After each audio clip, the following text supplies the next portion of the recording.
আজকের আলোচনার বিষয় হচ্ছে কন্যা রাশির হস্তা নক্ষত্রের কিছু বেসিক বিষয়াদি নিয়ে আলোচনা। আপনারা বিখ্যাত জ্যোতিষী কিরো এর নাম শুনেছেন। কিরো অমনিবাস বই থেকে আমি আলোচনা করব। এখানে কিরো মূলত আপনাদের বিষয়ে কি বলেছেন এবং কি বিষয়ে সাবধান করেছেন, কোন কোন বিষয় আপনাদের ভালো, আপনারা এরকম নানান বিষয় জানতে পারবেন। তবে ধৈর্য সহকারে শুনতে হবে। এই বিষয়াদি নিয়ে আলোচনা আমি বেশ কিছু নক্ষত্রে করেছি এবং খুব ভালো রেসপন্স পেয়েছি। এই জন্য আপনাদের ভিউ 5,000 ক্রস করার কারণে আমি এরকম একটা বেসিক ভিডিও দিচ্ছি। আশা করি আপনারা অনেক বেশি উপকৃত হবেন এবং ইতিবাচক প্রশংসা করবেন। তো আসুন শুরু করি। আপনার কল্পনা শক্তি প্রখর এবং মানসিক উৎকর্ষতাও যথেষ্ট বেশি, কিন্তু আপনার স্বভাব এত পরিবর্তনশীল যে স্বীয় ক্ষমতার ঠিক ব্যবহার আপনি সবসময় করতে পারবেন না। আমি যে কথাগুলো বলছি এই কথাগুলো কিন্তু আমার না, এগুলো কিরো বলেছেন, আমি সেটি পড়ে শোনাচ্ছি মাত্র।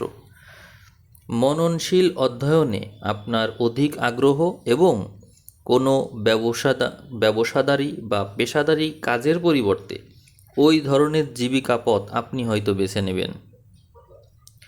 বাহ্যিক আড়ম্বর বা লোক দেখানো বিলাসিতা আপনার অপছন্দ। শান্ত পরিবেশে নিশ্চিত জীবন আপনি বেশি পছন্দ করেন।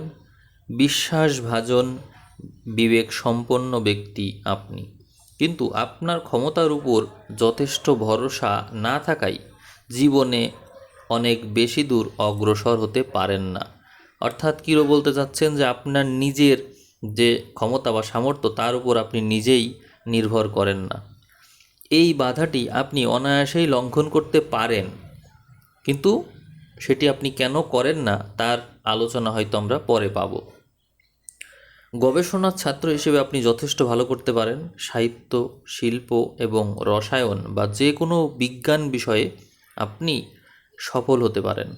আপনি ফুল ভালোবাসেন, বাগান করা, প্রকৃতি সংক্রান্ত যে কোনো জিনিস, মাটির ফসল আপনার প্রিয়, কিন্তু তা থেকে অর্থ উপার্জন করা আপনার পক্ষে সম্ভব নয় এবং সেরকম কোনো ইচ্ছাও আপনার মধ্যে নেই।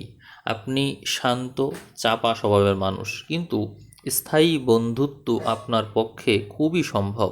বিশেষত বিপরীত লিঙ্গের মানুষের সাথে আপনার বন্ধুত্ব হয়ে থাকে।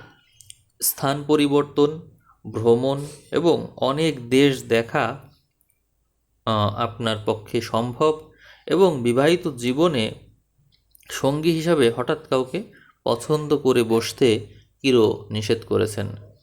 এখানে যদি খুব বেশি সাবধান না হন তাহলে এই হস্তা নক্ষত্রের জাতক জাতিকারা বিচারের ভুল হওয়ার কারণে বিবাহ সুখের হয় না এবং অল্প বয়সে কিরো আপনাদেরকে নিষেধ করছেন বিবাহ করতে, কারণ মধ্য বয়সের পর আপনার ধারণা ও চরিত্রের আমূল পরিবর্তন হতে পারে। তো দেখুন, এখানেও কিন্তু কিরো একইভাবে আপনাদের নিষেধ করেছেন অল্প বয়সে বিয়ে করতে, কিন্তু তবুও আপনারা এই কাজটিই করেন। মাঝে মাঝে বিপদ আপনাকে ঘিরে ফেলতে পারে। অনুসন্ধান করলে দেখা যাবে যে আপনার উপর চন্দ্রের প্রভাব অনেক বেশি।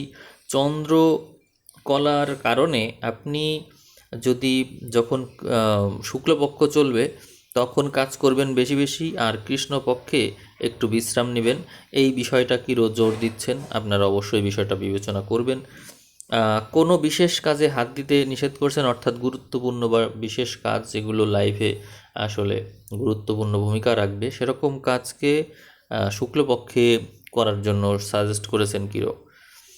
বিষাদ বর্জন করার কথা বলেছেন। এছাড়া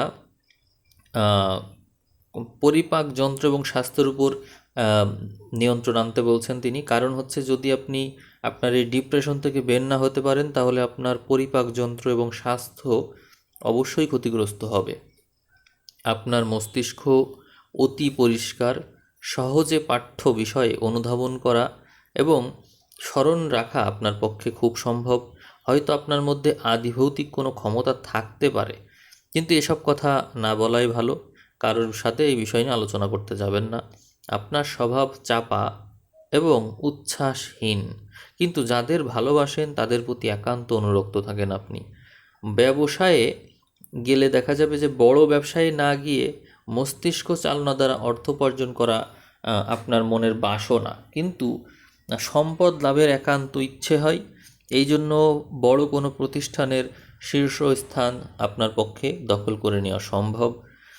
সাহিত্যে আপনার নাম হবে, বিশেষত পুস্তকের সমালোচনা, প্রুফ রিডার, শিক্ষক, সেক্রেটারি, পরিব্রাজক, ঔপন্যাসিক, এই সমস্ত হিসাবে আপনার উন্নতির যোগ আছে।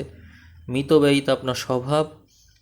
ভবিষ্যৎ সম্বন্ধে দুর্ভাবনা করাও আপনার মধ্যে রয়েছে, কিন্তু এই যে ভবিষ্যৎ সম্বন্ধে দুর্ভাবনা করা, এইটা করতে করতেই আপনি সচ্ছলভাবে জীবনটা কাটিয়ে দিতে পারেন। আপনি পরিপাক যন্ত্র, পেট এবং অন্ত্রের সাথে জড়িত নানান ব্যাধি নিয়ে ভুগবেন। অভিজ্ঞতার সাহায্যে নিজের উপযোগী আহার্য বুঝে নিয়ে সেই মতো যদি খাওয়া দাওয়া করেন তাহলে ব্যাধির হাত থেকে রক্ষা পেতে পারেন। ঠিক মতো রান্না না হলে পচনজনিত বিষক্রিয়াও হতে পারে। সুতরাং আহারের বিষয়ে সতর্ক থাকার জন্য পীরও বারবার বলেছেন। আপনার জন্য ভালো রং হতে পারে হালকা সবুজ, ধূসর এবং নীল রং। এইগুলো আপনার জন্য শুভ। তবে যেগুলো ঘোর বর্ণ, বিশেষত কালো, এই ধরনের রং আপনি পরিত্যাগ করবেন। সব রকমের জেড, মুনস্টোন, মুক্তা, এগুলো মঙ্গলকারক রত্ন। সবুজ জেড আপনার জন্য সর্বোৎকৃষ্ট রত্ন হিসেবে দেখছেন কিরো। এখন আপনার বিষয়ে কিছু বেসিক কথা বলবো যা কিরো বলেছেন। আপনারা সাধারণত নতুন কিছু আবিষ্কার করেন না, কিন্তু যদি পছন্দ হয় তবে অপরের অর্ধসমাপ্ত কাজ অতি সুন্দরভাবে শেষ করতে পারবেন। যা আপনাদের মনোযোগ আকর্ষণ করবে সেই দিকে পূর্ণ মনোনিবেশ প্রয়োগ করবেন এবং সম্পন্ন না হওয়া অবধি ক্ষান্ত হন না। এই মানসিকতা আপনাকে সুফল এনে দেবে। আপনাদের মর্যাদা জ্ঞান প্রখর হবে। আইন এবং শৃঙ্খলা আপনারা পছন্দ করবেন। আপনারা চমৎকার আইনজ্ঞ এবং তান্ত্রিক হিসাবে মেধাবী হবেন। নতুনের তুলনায় পুরাতন আইনের পরিপন্থী আপনাদের জীবনে দেখা যায় এটি। এবং আপনারা সর্বকর্মে নিষ্ঠা, একাগ্রতা, সাধনা, ইচ্ছাশক্তি, স্থির প্রতিজ্ঞা, এগুলোর মাধ্যমে এগিয়ে যাবেন এবং উৎকৃষ্ট বৈজ্ঞানিক, গবেষক বা ব্যবসায়ী হিসাবে সফল হবেন। আপনাদের নিজেদের চিন্তাধারায় আপনারা মগ্ন থাকেন এবং আপন উদ্দেশ্য সাধনে এত বেশি আত্মকেন্দ্রিক হয়ে পড়েন যে মাঝে মাঝে আপনাদেরকে স্বার্থপর মনে হয়। আপনারা উপস্থিত বুদ্ধি সম্পন্ন এবং সচরাচর আত্মকেন্দ্রিক এবং আত্মনির্ভরশীল হয়ে থাকেন। ভালো মন্দ দুই বিষয়েই আপনাদের ধারণা থাকে। এই জন্য আপনারা এই দুই বিষয়ে সবার আগে থেকেই অনেক বেশি উগ্রপন্থী হয়ে থাকেন। আপনারা অর্থপ্রিয় প্রিয় ব্যক্তি যদি হয়ে থাকেন তাহলে অর্থ উপার্জনের কোনো উপায়ই আপনারা বাদ রাখবেন না। জীবনের যে কোনো কাজে এর সাথে আপনারা মানিয়ে নিতে পারবেন। এবং প্রেমের ব্যাপারে আপনাদেরকে আবার বোঝা খুব বেশি শক্ত। এক সময় দেখা যাবে অতি ভালো, এক সময় দেখা যাবে অতি মন্দ। এই দুই শ্রেণীর প্রেমিকই আপনাদের মধ্যে দেখা যায়। আপনারা কন্যা চিহ্নে জন্মেছেন, এই জন্য অল্প বয়সেই আপনাদের মধ্যে ধর্মপ্রবণতা, পবিত্র মনা স্বভাব, এগুলো দেখা যাবে। আপনারা হচ্ছে কৌমার্য বা কুমারীর প্রতীক। তবে নিজেদের উপর যদি সংযম না থাকে তাহলে কোনো না কোনো নেশা, বিশেষত মাদক দ্রব্যের প্রতি আপনারা আসক্ত হয়ে পড়তে পারেন। আপনাদের যদি কোনো পরিবর্তন হয় তবে ভীষণভাবে পরিবর্তন হয়।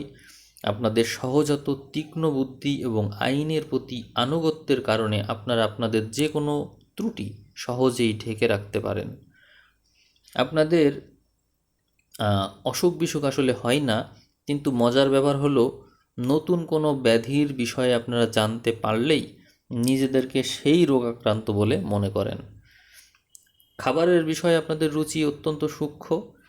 সুচারুভাবে যদি পরিবেশিত না হয় তাহলে খাবারের ইচ্ছাই চলে যায়। আপনাদের কাছে পরিবেশের প্রভাব অত্যন্ত বেশি। সামান্যতম বিশৃঙ্খলাও আপনাদের বিরক্তির কারণ হয় এবং আপনাদের স্নায়ুর উপর চাপ দেয়, পরিপাকে ব্যাঘাত ঘটায়। সহসা আন্ত্রিক গোলযোগ, কোষ্ঠকাঠিন্য আমাশয়ের আক্রমণ হতে পারে আপনাদের, ফুসফুসের রোগ, কাঁধে এবং হাতে স্নায়বিক বেদনা হতে পারে। আপনাদের জন্য সবচেয়ে ভালো সমাধান যেটি কিরো বলতে চেয়েছেন সেটি হলো সূর্য রশ্মি এবং মুক্ত বায়ু সেবন। এতে আপনি যে উপকার পাবেন তা ওষুধেও পাবেন না। আপনাদের জীবনে বস্তুতান্ত্রিক প্রভাব বেশি পড়বে। আপনাদের জীবনের দৃষ্টিভঙ্গি হচ্ছে বাস্তবমুখী, বিচারপ্রবণ আপনারা মানুষ হিসেবে, এবং সন্দিহান, বিচক্ষণ এবং পর্যবেক্ষণ সম্পন্ন। সহজে আপনাদেরকে প্রতারিত করা যায় না বা আপনারা প্রতারিত হন না। সাধারণত আপনাদের বিচার অত্যন্ত নির্ভুল হয়ে থাকে এবং আপনাদের দৃষ্টিভঙ্গি আশ্চর্য রকমের সূক্ষ্ম। আইন শৃঙ্খলা এবং নিয়মানুবর্তিতা আপনারা অত্যন্ত পছন্দ করেন। এই ছিল কিরো অমনিবাস বই থেকে সরাসরি তুলে ধরা কিছু আলোচনা। এখান থেকে আপনারা আপনাদের জীবন বিষয়ে আশা করি অনেক গুরুত্বপূর্ণ তথ্য জানতে পেরেছেন। যদি ভালো লাগে আপনারা কমেন্ট করে জানাবেন। নেক্সট টাইম আমি আবারও কিরো অমনিবাস বই থেকে আপনাদের বিষয় নিয়ে আলোচনা করব। কন্যা রাশির হস্তা নক্ষত্রের বিষয়ে এতক্ষণ আপনারা যে আলোচনা শুনলেন তা আশা করি আপনাদেরকে সন্তুষ্ট করতে পেরেছে। সবাইকে অসংখ্য ধন্যবাদ জানিয়ে আজকের ভিডিও আমি এখানেই শেষ করলাম। ধন্যবাদ।